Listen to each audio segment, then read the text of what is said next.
The Gresham Estate sat atop a cold hill, its silhouette jagged against the gray sky like a silent sentinel guarding forgotten secrets. When the Gresham family arrived that autumn, the village whispered behind closed doors, their voices low and wary, as if naming them aloud might summon the shadows they carried. Edmund Gresham, the patriarch, was a man of rigid posture and an even more rigid mind.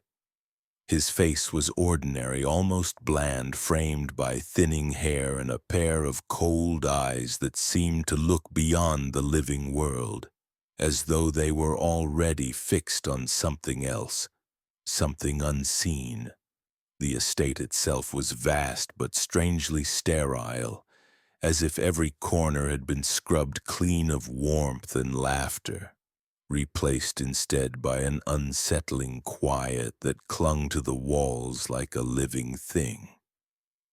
The villagers noticed how the Greshams moved with a precise, deliberate grace, each step measured as if their actions were rehearsed parts of a larger, invisible performance.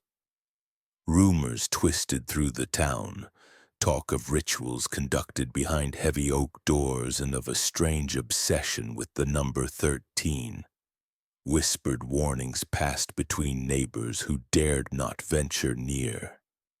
Inside the house, every room was numbered 13, the digits carved with exacting care above each doorframe, defying logic and inviting unease. To outsiders, this might have seemed eccentric, a harmless quirk of a family steeped in old superstitions.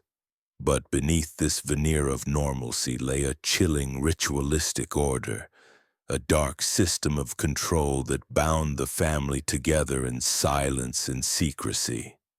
Edmund's wife moved through the halls with a pale smile that never reached her eyes, her hands always folded tightly as if clutching a sacred talisman. Their children were equally strange, perfectly obedient, unnervingly quiet, with eyes that never quite met anyone's gaze, as though their souls had already been marked by something sinister. Servants came and went, whispering of strange noises echoing through the night. Soft chants, the faint scrape of metal against stone, and the low hum of a voice reciting prayers that no one could understand. The estate's air itself seemed thick with a slow, creeping dread, a suffocating presence that pressed on the mind like a weight. Edmund's control was absolute, his rituals methodical, blending ancient superstition with cold, scientific precision. His obsession with 13 was more than superstition. It was a language, a code that shaped every aspect of their lives, the timing of meals, the placement of objects, even the measured rhythm of their breaths. Those who dared to question or falter vanished quietly, their absence swallowed by the estate's unyielding silence. No one spoke openly of what truly went on behind the walls of the Gresham Estate. But the village knew, deep down, that something irredeemably dark had arrived that day. The Greshams were not just a family. They were the embodiment of a ritualistic evil that hid behind the mask of normal life, waiting patiently for the next 13 to come. Every door in the Gresham Estate bore the same chilling mark, the number 13 carved deep and precise above the frame, as if the house itself insisted on this strange pattern. To a casual observer, it might have seemed a curious eccentricity, a superstitious quirk clinging to old traditions. But the truth ran far deeper, darker, and more precise than superstition. The number 13 was not a mere symbol. It was a language, a key to a hidden order that governed the estate's rhythm and the family's actions with unforgiving rigor. Within these walls, 13 was sacred, a code etched into the very architecture, whispered in the timing of footsteps and echoed in the rhythm of daily rituals. Mrs. Bellamy, the housekeeper, was one of the few who understood the weight that number carried. Her face was lined with years of quiet suffering, her eyes darting nervously whenever the 13 appeared, which was everywhere. She moved through the halls with a steady but cautious pace, carrying secrets in the curve of her spine and the tremble in her hands. Her fear was not born of the family's outward appearance, which remained cold and composed, but of the knowledge she had gathered over decades, knowledge of what those rooms truly meant. Behind each 13-marked door lay a ritual, a ceremony of cruelty designed to maintain control and obedience. These rituals were no mere punishments. They were deliberate, calculated acts of psychological and physical torment. The torture methods were symbolic, intertwined with the number's dark power, and meant to break not just the body but the spirit. One room contained devices that enforced stillness for hours, forcing victims into unnatural silence where the weight of time itself became a slow, crushing enemy. Another was designed to isolate senses, light and sound meticulously removed, replaced with the deafening hum of silence that fractured minds over days. The number 13 became a constant, inescapable presence, a reminder that within the estate nothing was random and everything was part of a greater, chilling design. Mrs. Bellamy had witnessed how the family's children were conditioned, their innocence stripped through these cruel rituals, their minds shaped by the unyielding logic of 13. She knew that the number was both a shield and a weapon, protecting the Gresham's twisted secrets while slicing deeper into the souls of those trapped inside. No one dared speak openly about these rituals, but the housekeeper's whispered warnings and haunted glances spoke volumes. The estate was not merely a home. It was a living, breathing cage where the number 13 controlled the fates of all within. And in this dark geometry of pain and power, the family's grip tightened, binding their victims to an unending cycle of ritualistic horror. In the dim light of a forgotten attic, an unassuming servant stumbled upon a collection of leather-bound journals, their worn covers etched with the faint mark of a 13. These journals belonged to Edmund Gresham, the estate's patriarch, whose outward calm masked a mind as precise as it was twisted. Within those pages lay a chilling window into the darkest corners of his psyche, a cold, methodical mind obsessed with control, order, and ritual. Edmund's writings revealed a man who did not simply inflict pain but engineered it, blending superstition and science into cruel experiments designed to bend the human spirit to his will. His obsession with the number 13 was not mere superstition but a framework for his rituals, a way to impose meaning and structure on suffering. He mapped out tortures that worked not just on the body but on perception itself. One such method involved isolating a victim in a geometric chamber where light and shadow danced according to rigid patterns, fracturing their sense of space and time. Within this calculated silence, the mind unraveled, haunted by shifting angles and unseen corners that seemed to close in with every heartbeat. Edmund's journals spoke of sensory deprivation as a weapon, not only removing sight or sound but replacing them with subtle ritualistic stimuli. The soft brush of a feather in the dark, the faintest drip of water timed to an unyielding pulse. These were the tools of his slow cruelty, designed to make victims question what was real and what was a nightmare conjured by their own fractured minds. His approach was clinical, almost scientific, detailing the physical and psychological thresholds of endurance.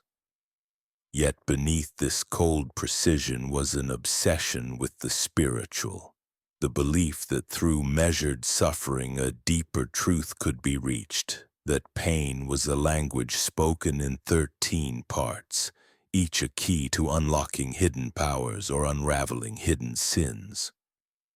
The journals did not reveal a madman ranting in chaos, but a man who understood evil as a system, a ritual woven through time, numbers, and the fragility of the human soul. The servant who uncovered these writings felt a creeping dread, sensing that behind Edmund's cold calculations lay a darkness that was more than human. A quiet madness masked by discipline, a hidden evil that thrived in the silence between words and the stillness behind measured breaths. This was not cruelty for chaos's sake, but a ritualistic design that turned pain into power, control into worship, and horror into a methodical practice as relentless as the ticking of a clock bound to the number 13.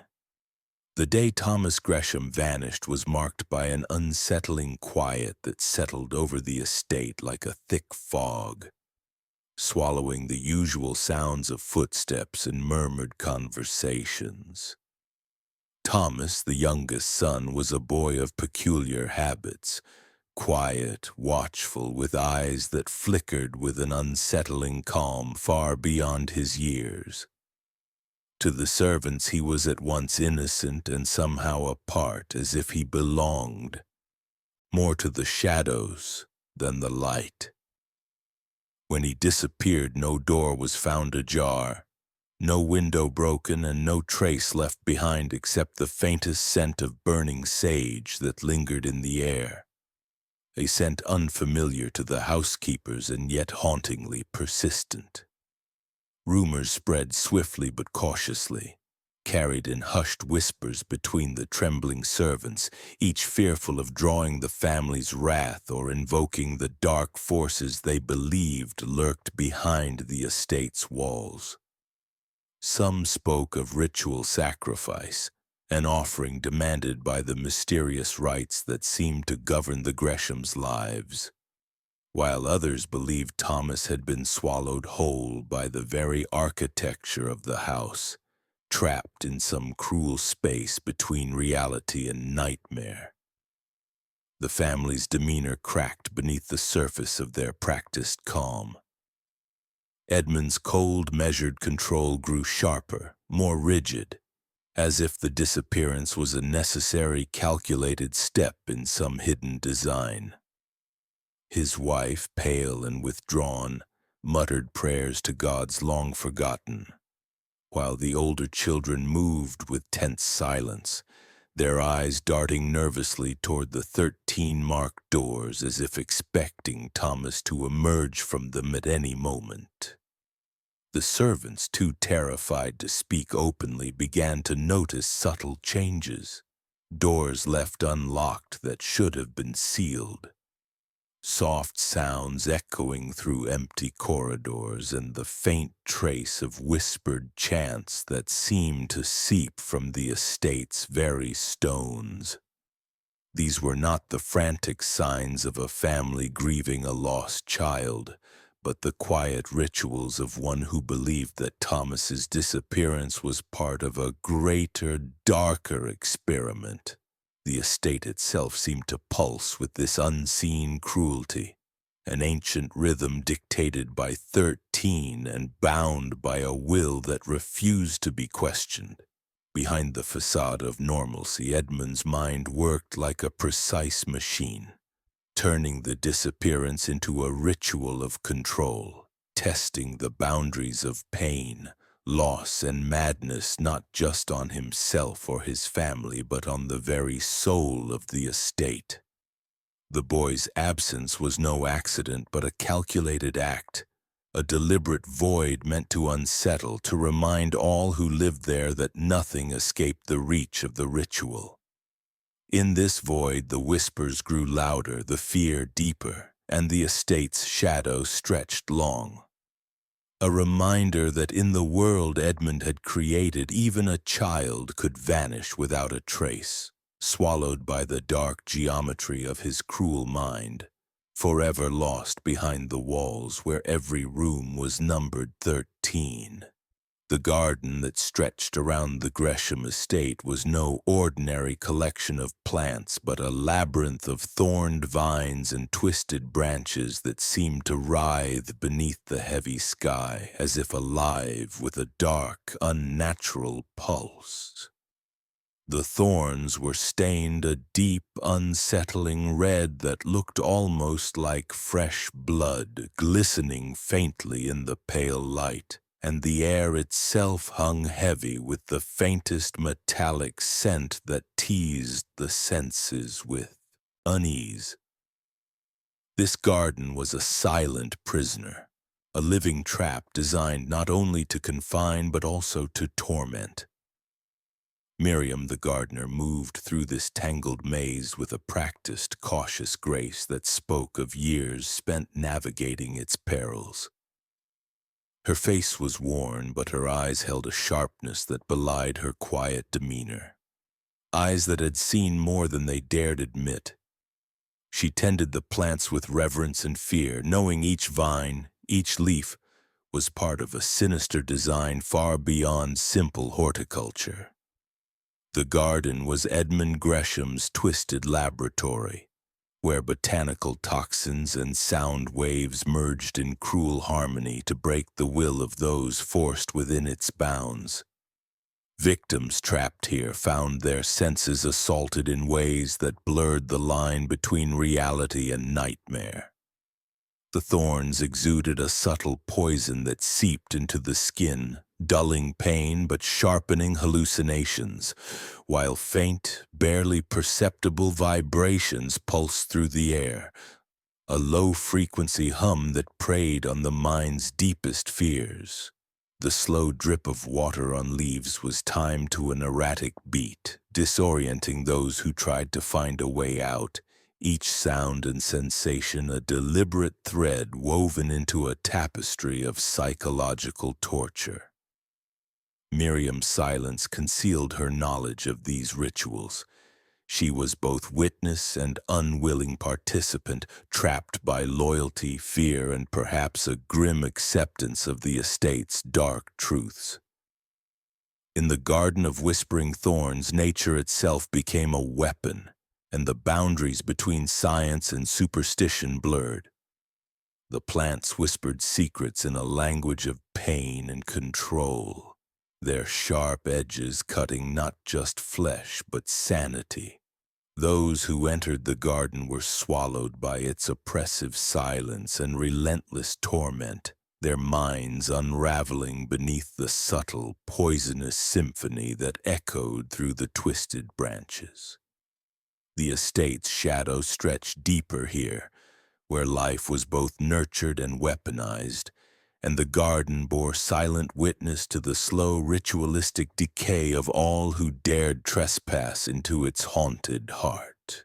From this living prison, the estate's cruelty reached outward, extending the reach of its methodical darkness beyond stone walls and numbered doors into the very soil where thorns bled and whispered their deadly song. Beneath the Gresham Estate, hidden far from the eyes of the world, lay the Cellar of Echoes, a cavernous chamber carved from stone and silence, designed not for physical pain but for a far more insidious torment. This space was Edmund Gresham's cruelest creation, a place where sound itself became a weapon, wielded with surgical precision to unravel the minds of those unfortunate enough to enter. The chamber's walls were coated with a strange porous material that trapped and twisted noise, turning every whisper into a roar and every breath into a scream. Victims locked inside were subjected to a relentless barrage of echoing sounds. Tortured cries, shifting frequencies, and dissonant waves that rippled through the air like unseen currents. This assault was not chaotic but meticulously controlled, timed to break the rhythms of thought and fracture the fragile boundaries of sanity. At first, the echoes disoriented, causing confusion and panic as victims struggled to locate the source of the torment. Hours stretched into days as the unyielding sound battered their minds, erasing the line between self and shadow. Sleep became impossible. Time dissolved into an endless nightmare of reverberations that burrowed deeper with every pulse. The chamber's design was an expression of Edmund's cold mind, a fusion of ritual and science meant to wield power without leaving marks on the body. Here, pain was invisible and silent to the outside world, but deafening within. It was a slow decay, a psychological erosion that consumed hope and memory until the mind was nothing but an echo of itself. Those who emerged from the cellar of echoes were hollowed, broken souls haunted by sounds no one else could hear, forever trapped in the chamber's spectral grip long after they left. The estate's horrors were not always marked by blood or scars. Sometimes the deepest cruelty was the unseen, the unheard, a torture so profound it defied understanding and left its victims lost to the silence of their own fractured minds. In this dark chamber, Edmund Gresham's true nature revealed itself, not just as a man who inflicted suffering, but as one who understood the mind's fragility and wielded it like a blade, cutting away the very essence of humanity in the echoing void beneath the house where every room was numbered 13. Agnes Gresham moved through the estate like a whisper, quiet, pale, and unassuming, the very image of innocence wrapped in fine dresses and soft smiles. To outsiders, she was the fragile daughter of a stern patriarch, a gentle presence who never raised her voice or drew attention. But beneath that veil of delicacy lay a mind shaped and hardened by the dark rituals that had been woven into her very upbringing. Agnes was not merely a victim of her father's cruel world, she was a willing participant, her innocence a carefully maintained mask that concealed a chilling complicity. From a young age, she had been taught that true power came from control, not just of the body, but of perception itself. Under Edmund's relentless guidance, Agnes learned to wield fear and blindness as tools of domination. She became an instrument of a new kind of torture, assisting in a ritual designed to strip victims of sight in ways that went beyond physical harm. This ritualized blindness was not simple darkness, but a calculated deprivation that manipulated the mind's fragile need to trust what it saw. Agnes helped oversee the cruel process. Victims' eyes were covered with thin veils soaked in botanical toxins that blurred vision slowly, turning the world into shifting shadows and phantom shapes. This gradual fading of sight was agonizing as it forced the mind to invent horrors in the dark, to reach for something solid and find only uncertainty. The ritual carried a deeper psychological weight. To be blind in the Gresham Estate was to be cut off from truth, trapped in a nightmare where fear grew unchecked and madness crept closer with every passing moment. Agnes's role was more than that of caretaker. She was a guardian of this dark rite, her calm voice and gentle touch a haunting contrast to the suffering she helped inflict. The line between victim and perpetrator blurred within her, shaped by a childhood where love was twisted into control, and obedience was a twisted form of devotion. Her innocence was a carefully crafted weapon, one that hid the cold precision of a mind that understood evil not as chaos but as order, a system to be maintained and perfected. In the quiet corners of the estate, Agnes embodied the terrifying truth that evil does not always roar.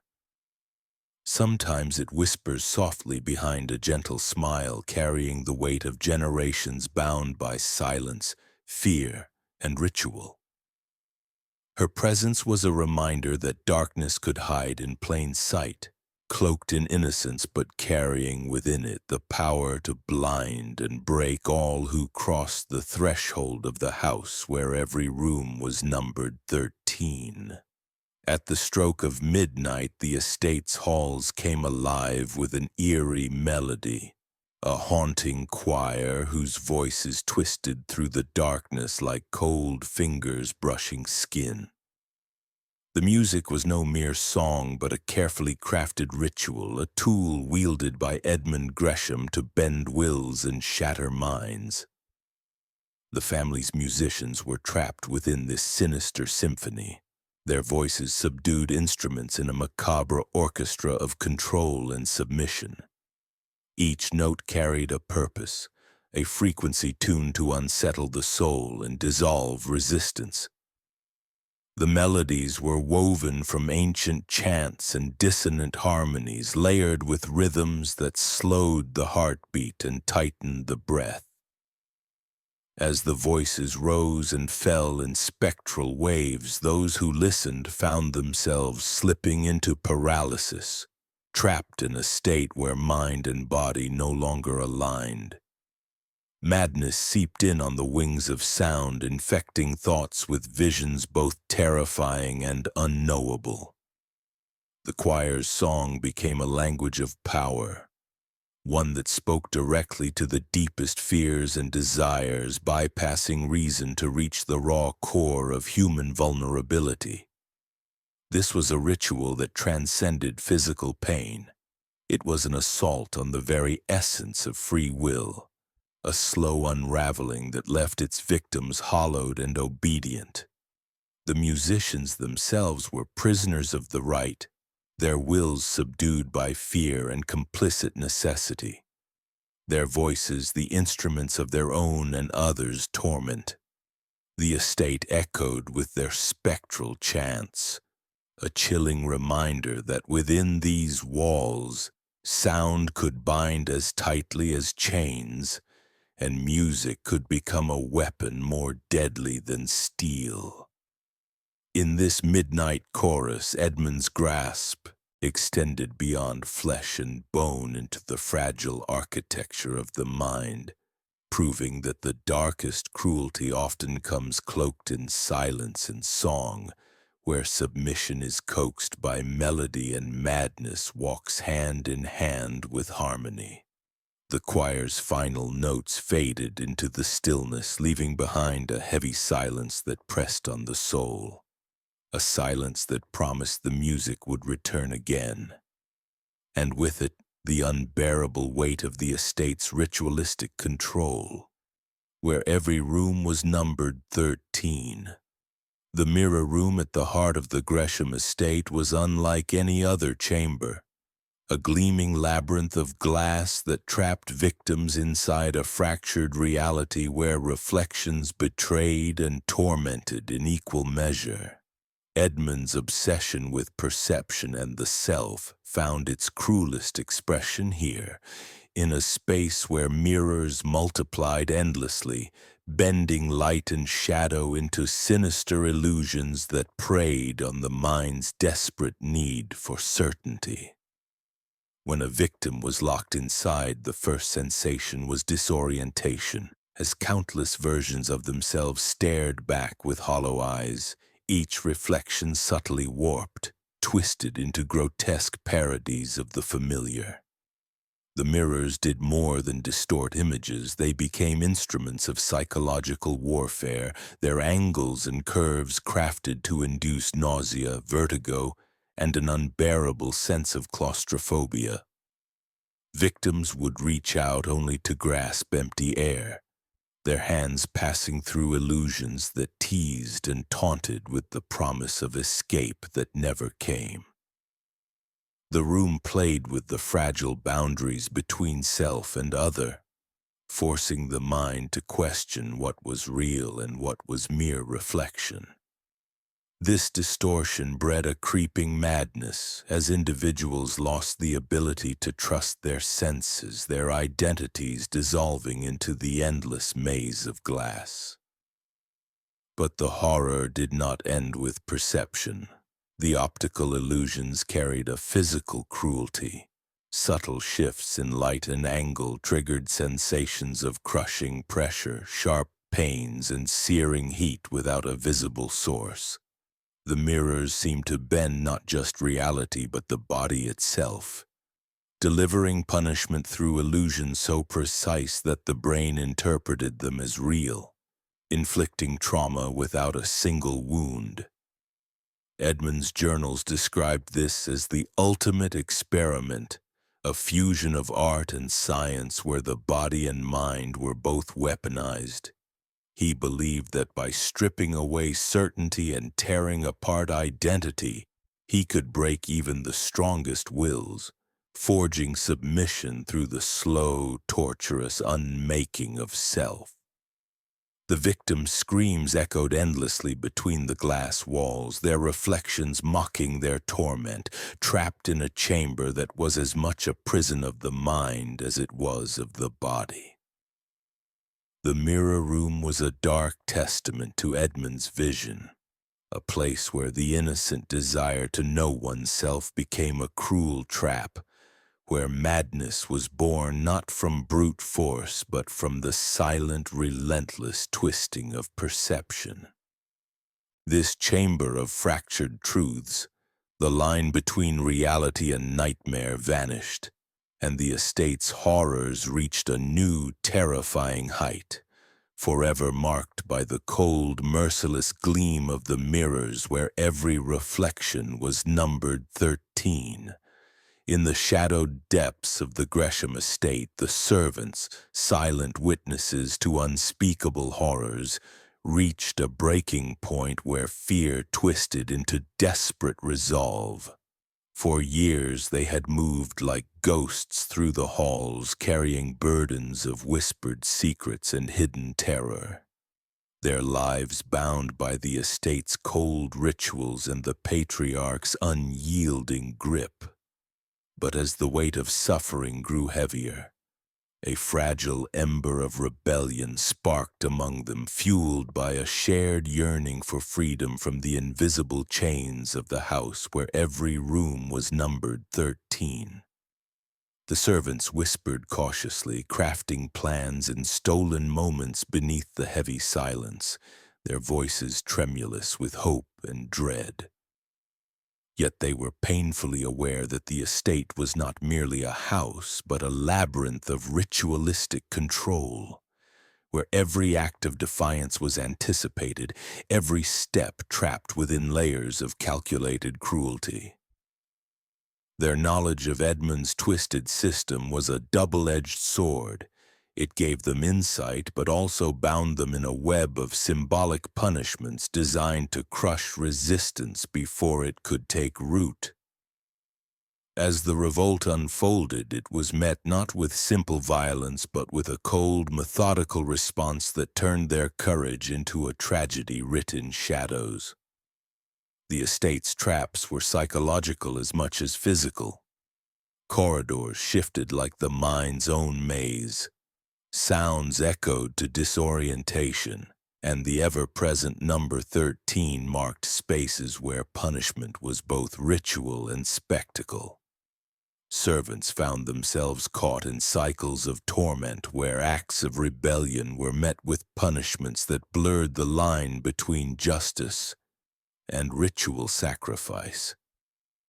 The symbolic weight of their defiance was twisted by Edmund's mind into a brutal lesson, a reminder that the estate's power was absolute and merciless. As the revolt crumbled, The distinction between oppressor and victim became disturbingly indistinct. Some servants, broken by ritual and fear, became enforcers of the very system they once sought to escape, their souls fractured and bound to the estate's cruel design. The rebellion's failure was not merely the suppression of a physical uprising, but the shattering of hope itself, a slow suffocation of spirit beneath the weight of institutional evil that thrived in silence and shadow. In this crushing defeat, the true horror of the Gresham Estate was revealed, not just the actions of one man, but the inescapable grip of a ritualistic system that turned despair into obedience and victims into unwilling instruments of their own torment, all beneath the unyielding gaze of 13. Beyond the winding corridors and the rooms all marked 13, hidden deep within the bowels of the estate, lay the 13th room, a place whispered about with dread and barely spoken of even in the darkest corners. This was the culmination of Edmund Gresham's twisted vision, a chamber where all the fragmented horrors and ritualistic cruelties found their ultimate expression. The room itself was deceptively plain at first glance, a stark space bathed in cold light, its walls smooth and unyielding like the heart of the estate itself. But its simplicity masked a design of cruel, methodical precision. Every element arranged to inflict a torment that targeted the soul far beyond the limits of flesh. Here, Edmund's final ritual unfolded with horrifying clarity. A calculated fusion of science and symbolism meant not merely to kill, but to annihilate the very essence of a person's being. Victims were brought here not broken or bloodied, but stripped of identity and hope, their minds the true battleground of this macabre ceremony. At the center of the room stood a cold, polished table inscribed with 13 concentric circles, each etched with arcane symbols and numbers that seemed to pulse faintly with a sinister energy. The ritual required the victim to be immobilized, not by chains or force, but by the terrifying power of suggestion and sensory manipulation. A delicate network of devices was arranged above and around the table. Glass lenses, tuned instruments, and fine needles that delivered subtle, calibrated stimuli designed to fracture perception. The ritual worked by isolating and magnifying the victim's consciousness, amplifying every fear, every shame, and every hidden thought until the mind became a kaleidoscope of terror and confusion. Pain was not brute or overt, but seeping and pervasive, an invisible poison corroding the soul with relentless precision. Edmund's journals revealed his belief that the body could survive anything, but the spirit, the fragile architecture of identity and will, was the true target. The ritual's symbolic cruelty was embedded in the number 13 itself, which was woven through every stage as a measure of control and cosmic order. A dark harmony where suffering became a twisted form of worship. Those who endured the 13th room's torment emerged changed, or they did not emerge at all. Survivors spoke of a hollow silence within, a void where their sense of self had been dismantled piece by piece until only the echoes remained.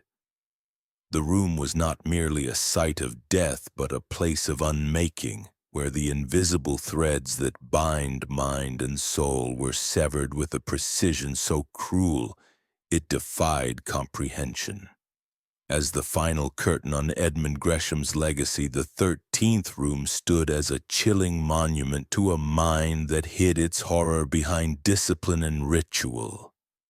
a dark testament to how methodical evil could masquerade as order while erasing all that made a person whole. In this secret chamber, the estate's true nature was laid bare.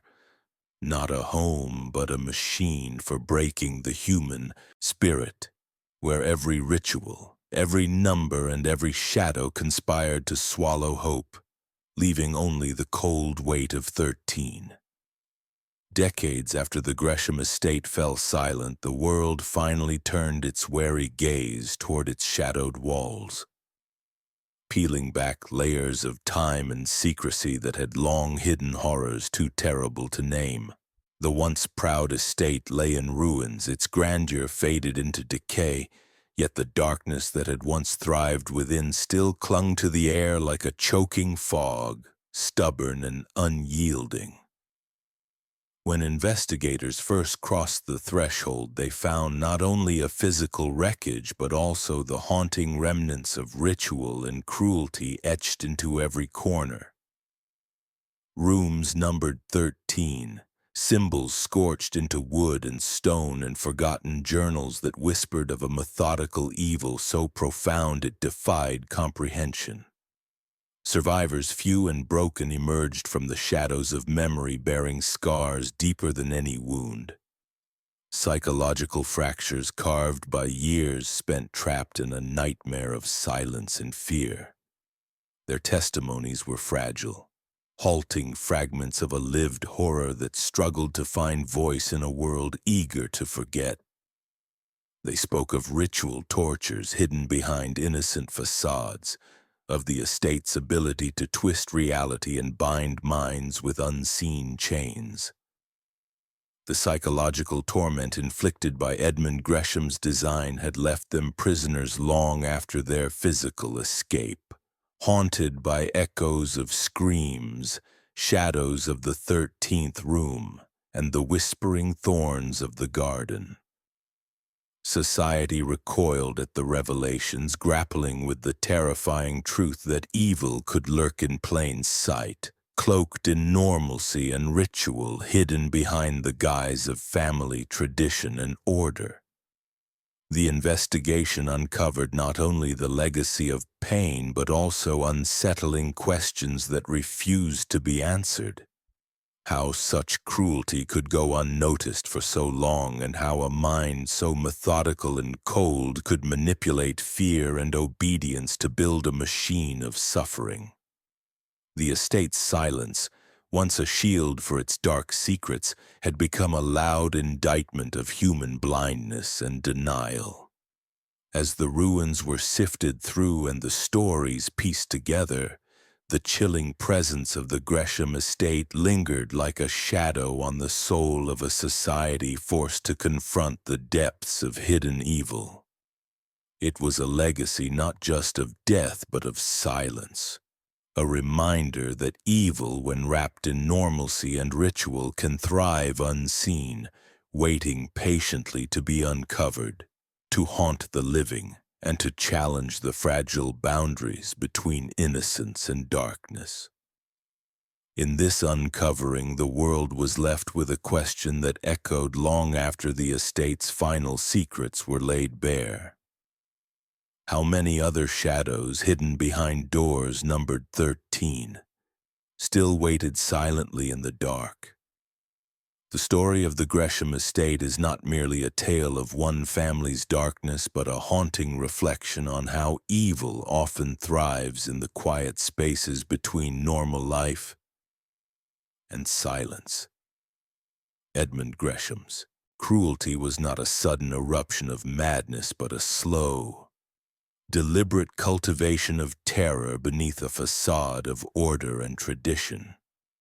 It is a chilling reminder that malevolence can wear the mask of innocence, that methodical evil does not always scream but whispers behind closed doors, hidden in rituals that bind minds and hearts in unseen chains. The legacy of the estate forced society to confront uncomfortable truths. that institutions, families, and even the semblance of civility can harbor depths of cruelty so profound they escape notice until the damage is irreversible. Laws were changed in the wake of the estate's revelations. Stricter safeguards were enacted to protect those vulnerable to hidden abuses, and memorials were erected to honor the forgotten victims whose suffering had long been silenced. Yet the most enduring legacy is a warning that evil does not vanish with exposure. It adapts, hides, and waits for the complacent.